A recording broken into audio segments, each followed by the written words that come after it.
ओम श्री गणेशाय नमः। ओम नमो भगवते वासुदेवाय। हरे कृष्णा कृष्ण कृष्ण हरे हरे, हरे राम राम राम हरे हरे।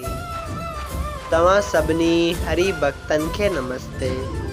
प्यारा भक्तों, ही कथा पाण गुरु कृपा सां हासिल करे रहा आहियूं।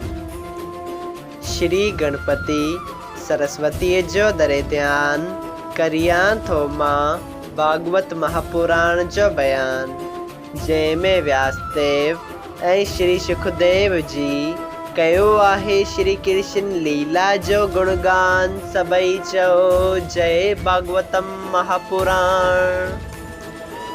प्यारा भक्तों, कल कथा में पाण श्रीमद् भागवत महापुराण साहिब जे 10 स्कंद जे 6 अध्याय जे 2 भाग ऐं 7 अध्याय जे पहिरें भाग में ॾिठो त गोकुलवासी पूतना जे शव खे सारे उन जो अंतिम संस्कार कनि था, जंहिं मां प्यारा भक्तों अहिड़ी त सुंदर खुशबू अचण लॻी जो चो तरफ़ उन जी महक फैलिजी वई। प्यारा भक्तों, पूतना जे शव मां इन करे खुशबू निकिती जो हुन जी छातीअ ते श्री कृष्ण भगवान स्वयं स्पर्श कयो हो।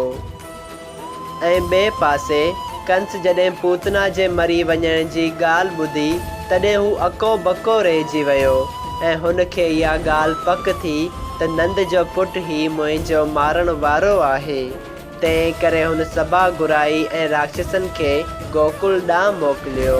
सभई चओ जय श्री कृष्णा। अॼु पाण श्रीमद् भागवत महापुराण साहिब जे 10 स्कंद जे 7 अध्याय जो ॿियो भाग शुरू करे रहिया आहियूं।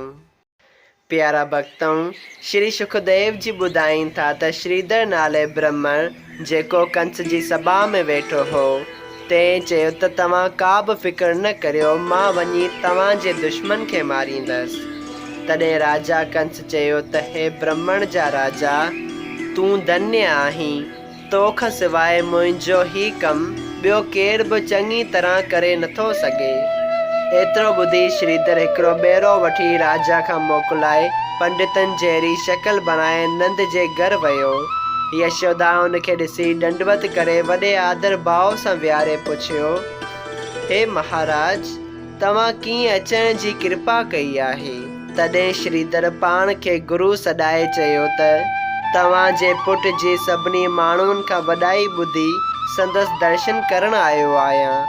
तंहिं ते यशोदा चयो त कन्हैयो निंड में आहे, थोरो वक़्तु तरसो त मां बि सनानु करे अचां ऐं पोइ अची तव्हां खे पंहिंजो बालक ॾेखारियां। ईअं चई यशोदा जमुना किनारे सनानु करण हली वई ऐं उन जे परपुठ ब्राह्मण वीचार कयो त जेकॾहिं हिन खुलासे वक़्त में मां श्री कृष्ण भगवान खे मारे राजा कंस वटि हलियो वञा त ॾाढो चङो थींदो ऐं धन बि झझो ई मिलंदो। इहो ख़्यालु करे उहो ब्राह्मण जिते बालक श्री कृष्ण सुम्हियो पियो हो उते हलियो वियो। तॾहिं अंतर्यामी श्री कृष्ण उन जे कपट जो ख़्यालु परोरे पींगे मां लही पियो ऐं श्रीधर खे जले उन जी ज़बान मरोड़े विधी ऐं ब्राह्मण ॼाणी उन जो साह न कढियो। पोइ उन जे वात में दही लॻाए खीर ऐं दही जा बर्तन भञी वरी पाण पींगे में लेटी पियो।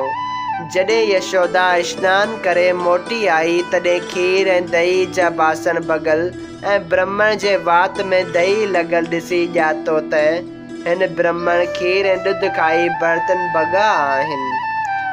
ईअं सम्झी यशोदा चयो, हे महाराज, तो दही ऐं खीर खाधो त चङो कयो, पर मुंहिंजा बर्तन छो भॻा अथई?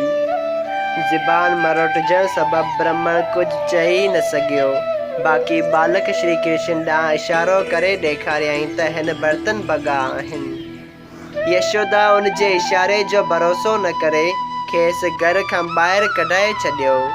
पोइ उहो ब्राह्मण रोईंदो राजा कंस वटि आयो, जंहिं उदास थी कांगासुर खे श्री कृष्ण भगवान जे मारण वास्ते मोकिलियो।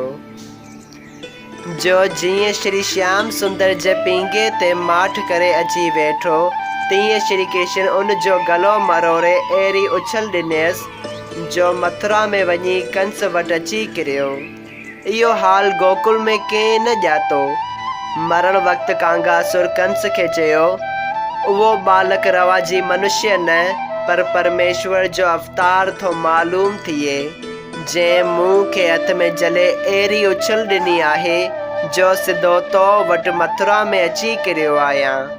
ऐं मां पक सां चवां थो त तुंहिंजो मौत बि उन जे हथां थींदो।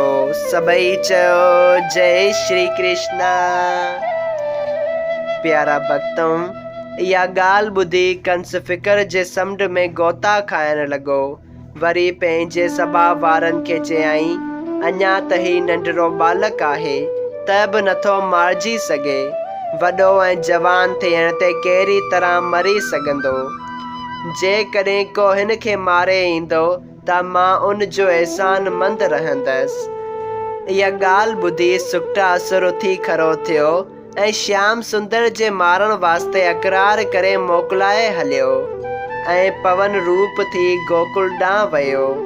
एतिरी कथा ॿुधाए श्री सुखदेव जी चयो त हे राजा परीक्षित, जॾहिं श्री कृष्ण भॻवान 27 ॾींहंनि जो थियो ऐं जंहिं नक्षत्र में उन जो जनम थियो हो सो वरी आयो, तॾहिं नंद ब्राह्मणनि ऐं गोकुल वासियुनि खे दामू मोकिले पाण वटि घुरायो ऐं पंहिंजे कुल जी रीत रस्म पूरी करे ब्राह्मणनि खे दान दक्षिणाऊं ऐं भोजन खाराइण शुरू कयाऊं।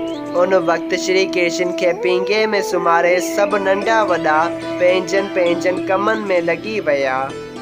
उन पींगे वटि हिकिड़ो छिको टंगियल हो, जंहिंखे श्री श्याम सुंदर निंड मां जागी बुख ऐं प्यास लॻण करे हथ पैर हणण ऐं रोवण लॻो। सभई चयो जय श्री कृष्ण। श्रीमद् भागवत महापुराण साहिब जे 10 स्कंद जे 7 अध्याय जो ॿियो भाग संपूर्ण थियो।